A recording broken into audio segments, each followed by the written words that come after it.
Hello mga kahapon! So yun nga, today for this video is tayo ay magluluto ng aming dinner. Ang aming dinner is napakasimple lang. I-share ko sa inyo kung paano ako magluto ng isang Japanese dish dito. Madali lang naman siya kasi ang mga kailangan mo lang naman is yung toge, carrots, mushroom, at saka sibuyas, syempre yung karne, at ipapakita ko sa inyo or mapapanood nyo sa video nito kung ano yung karaniwang ginagamit nilang pampalasa. So, stay put to my video. Sana po magustuhan nyo. Yun nga, ang una natin gagawin is, ayan, naghiwa muna ako ng sibuyas. Hihiwain ko lang siya kahit anong size or slice yung gusto nyo style. Pwede naman. Pero ako, ang gagawin ko is yung pahaba lang siya. At kalahati lang ng sibuyas yung ginamit ko kasi nga masyado siyang malaki. At tinabi ko muna kasi pwede mo namang gamitin sa iba mong lulutuin yung kalahati niyang sibuyas. Pagtapos nga natin mahiwa yung sibuyas, ang isusunod natin is yung mushroom. Ayan, kumuha lang ako ng plato para yung mga hiniwa ko is dun ko muna siya ilalagay. Hindi ko alam yung tawag sa mushroom na yan, pero gustong gusto ko yung mushroom na yan kasi masarap. Sobrang sarap. Ang sarap niya. Basta ang sarap talaga. Dati hindi ako nakain ng mushroom. Ngayon nung nandito ako, naging mahilig ako sa mushroom kasi as in masarap talaga siya. At natapos ko na nga, hinugasan ko lang yung mushroom, and yung next ko naman is yung carrots. Pero ano muna, babalatan ko muna. Ako lang din ba yung ganto, yung gusto ko kapag nagluluto talaga ako or may plastic akong tabi sa gilid kasi yun, bawa magbabalat ako ng carrots or kahit anumang yung babalatan is didiretso ko na lang dun yung pagbabalat ko para hindi siya makalat tignan. Tsaka diretso tapon ako. Ganun ako pag gusto ko siya, pag nahiwa ko. At saka gusto ko rin pala kapag ako nagluluto, as in lahat naka-prepare na lahat ng mga gagamitin ko para hindi na siya hassle or madali na lang siyang gawin. Tsaka malinis yung kusina bago ako nagluluto. Ayoko nung madaming hugasan or madaming So, na nga pala, tayo ko na kwento. Nahiwa ko na yung carrots. Kahit anong gusto nyong hiwa ng carrots, guys, pwede mo lang siya. And next natin is yung toge. Yung toge nila is iba. Iba siya sa toge natin dyan sa Pilipinas. Hindi ko alam yung tawag sa toge na yan. Pero mura lang yan, Julian ko lang nabili. Ayun na nga, tapos na ako mag-prepare. And sinalang ko na yung pan natin. And paiinitin lang natin siya, lalagyan ko na rin siya dyan ng oil bago natin isute yung ating mga ingredients at makapagluto na tayo.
So, yan na. Magsusutay na natin. Susutay na natin yung sibuyas. Hindi na pala ako naglalagay ng bawang, guys. Kasi parang hindi ko yung maglagay ng bawang. Parang mas masarap yung bawang pag sa mga sinangag or lugaw or kahit na Pero kapag mga gantong dish, hindi talaga ako naglalagay ng bawang.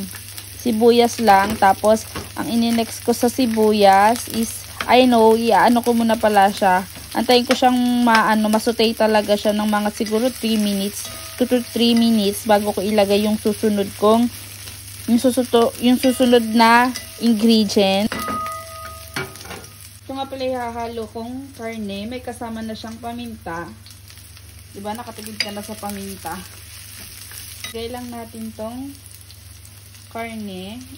Lagay lang natin siya dyan. Konti lang lulutuin ko. Kasi ako naman ako nahilig sa Japanese food. Gusto ko pa rin talaga yung Filipino food. Halo-haloin lang natin hanggang Hanggang mag-brown siya yung karne. Mura ko lang nabili yung karne na yan. Naka-sale siya. Kahapon ko yung binili. Yung ko lang sa lulutuin. Pero sa bacon. Hindi ko na pala siya nahiwa. Mahaba pala. Kala ko ano lang siya. Pero okay na yan. Isosotay lang natin siya. Ano to guys? Ito yung isa sa mga Japanese dishes dito. Yan lang. Kasi dito naman sa Japan, pag nagluluto sila ng mga specialty nila, walang kaarte-arte. Hindi tulad sa atin, di ba? Madami tayong sinasahog. Tulad ng nabawa.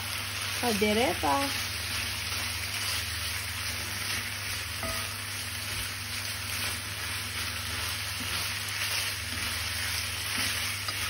Madami tayong sinasahog, diba? Dito wala. Ano lang talaga nila pampalasa. Kung hindi dashi, may ano sila, sake o mirin na tinatawag dito. Yan.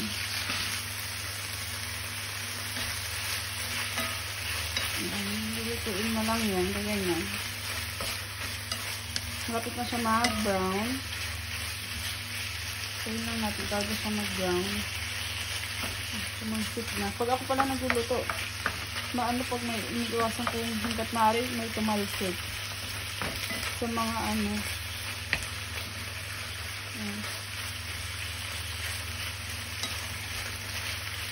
Tapos pag okay na yan, pag nakita nyo namang okay na yan, pwede na yan, isusunod na natin tong carrots. Next natin yung carrots. And then, okay lang.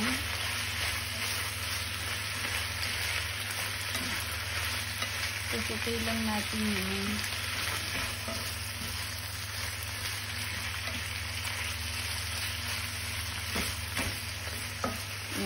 Iiwan na lang natin siya ng 5 minutes.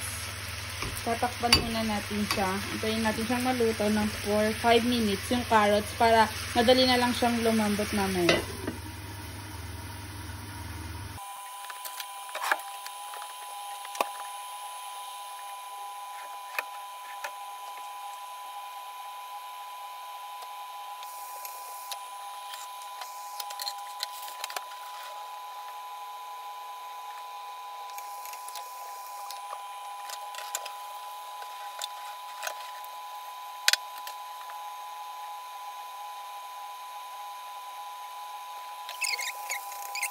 After 5 minutes, lalagyan na natin siya ng itong sake. Ito yung tinatawag na sake dito.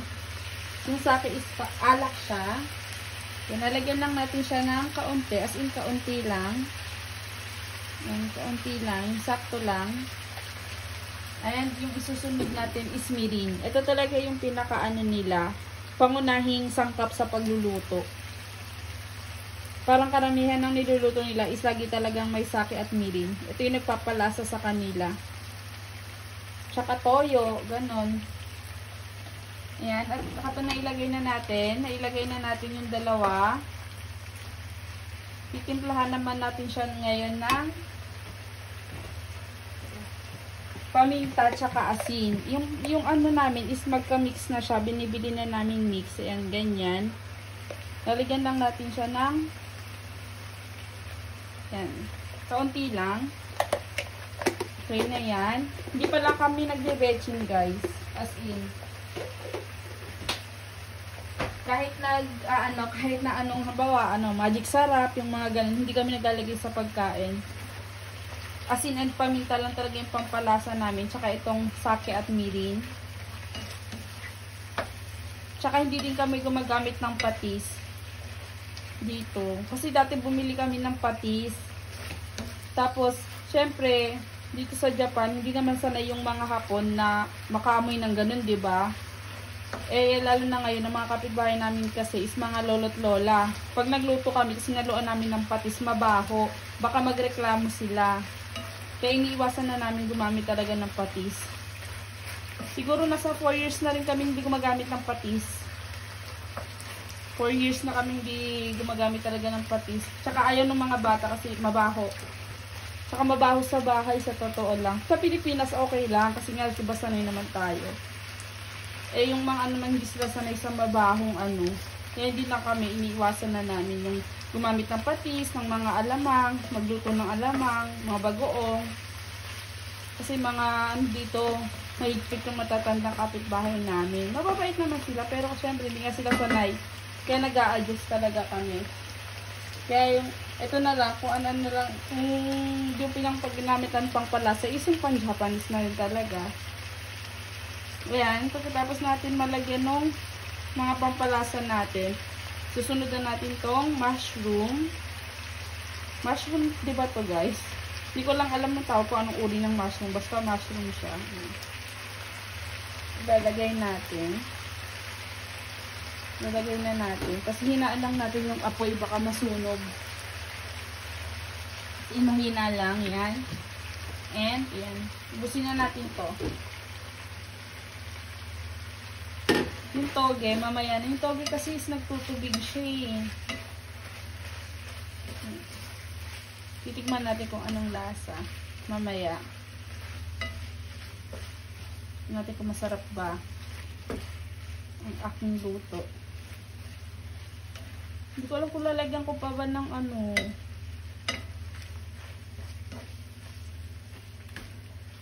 Nilagyan natin ng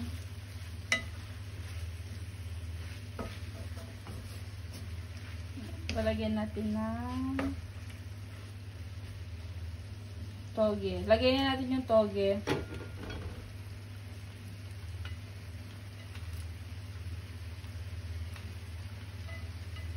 Lagyan na natin yung toge. Busin na natin. Tignan nyo. Iba yung toge nila sa toge natin. Itong toge na to, mura lang to dito. Juyen lang siya. Ay, juyen. 10 yen. 10 yen lang siya dito ang isang balot ng gantong toge. Tapos yung toge na parang katulad sa atin, nasa 78 yen. Wala pa siyang tax. Pag may tax, nasa 90 na. 90 yen. Mahigit. Kaya ito ang binili ko. Kasi ito yung mas gusto sanay silang toge. Yung toge nila. Toge ng Japan. Sanay sila dito. Kaya yan. Haluin lang natin.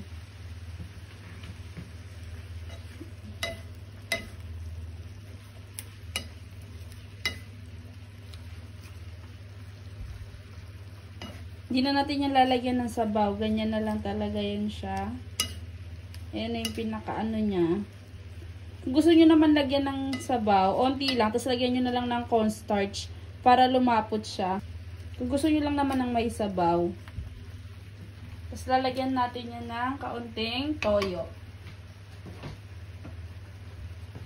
Ayan, lalagyan natin ng kaunting toyo. Ayan na yan. Mag-iisip ako kung lalagyan ko ba siya ng sabaw o wag na. Mas prepare kung wag na kasi yung toge magsasabaw yan eh. Pag nagsabaw na yung toge, baka lagyan ko siya ng kaunting cornstarch para lumapot.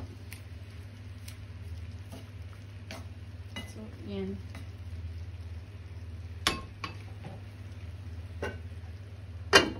Tayo lang ulit natin siya for another 5 minutes. Okay na siya.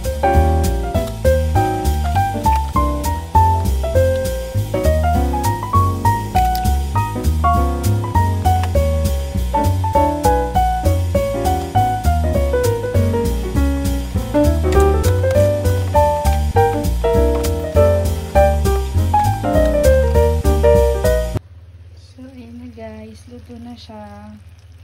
Ang sarap. Ganyan sila. Ganyan na talaga yung magluto. Yun lang yung pinaka-ano nila. Madali lang siya lutuin.